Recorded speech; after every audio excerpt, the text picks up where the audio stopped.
Hi guys, അപ്പോൾ നമുക്ക് ഇതുപോലെ വെണ്ടക്ക കറി ഉണ്ടാക്കി നോക്കിയാലോ. അപ്പോൾ വരി. അപ്പോൾ നമുക്ക് ആ കറിക്ക് ആവശ്യമുള്ള ഉള്ളി, തക്കാളി, പച്ചമുളക് ഇതൊക്കെ നമുക്ക് ഇഷ്ടമുള്ള അത്ര എടുക്കാം. പിന്നെ വെണ്ടക്ക ഇതുപോലെ കുറച്ച് വലിയ കഷ്ണങ്ങളാക്കിയിട്ട് അരിയാം. എന്നിട്ട് ഒരു ചട്ടിയിൽ ആദ്യം കുറച്ച് എണ്ണ ഒഴിച്ചിട്ട് ഉലുവയും പച്ചമുളകും ഇട്ടിട്ട് ഒന്ന് നന്നായി വഴറ്റുക.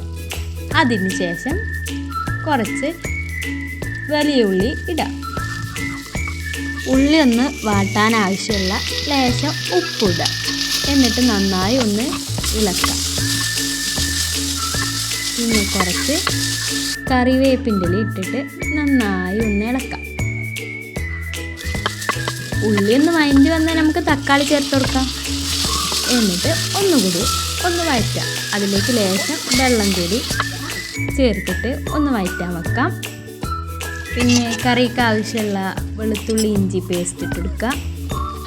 എന്നിട്ട് ഒന്നും കൂടി ഇളക്കി യോജിപ്പിക്കുക. ഒന്നിങ്ങനെ വാടിയ ശേഷം അതിക്ക് ആവശ്യമുള്ള മഞ്ഞൾപ്പൊടി, മുളക് പൊടി, ഉപ്പ് എല്ലാം വന്നിട്ട് ഒന്നും കൂടി ഇളക്കി യോജിപ്പിക്കാം.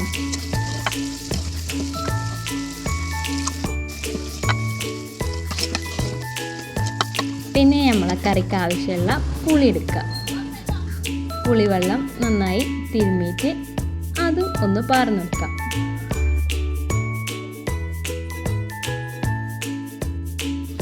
പിന്നെയാണ് നമ്മളെ താരം, നമ്മുടെ വെണ്ടക്ക ഇട്ടെടുക്കുക.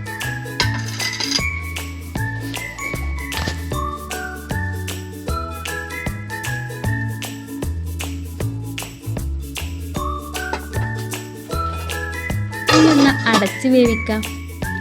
ഇതാ ഒരുവിധം പാകമായി വന്നിരിക്കുന്നു നമ്മുടെ വെണ്ടക്ക കറി. എന്നിട്ട് ഒന്നും കൂടി അടച്ച് വെച്ച് പിന്നെ ഒരു 5 മിനിറ്റ് കഴിഞ്ഞ് തുറന്നിട്ടുണ്ടെങ്കിൽ നല്ല രുചിയൂറും വെണ്ടക്ക കറി തയ്യാർ.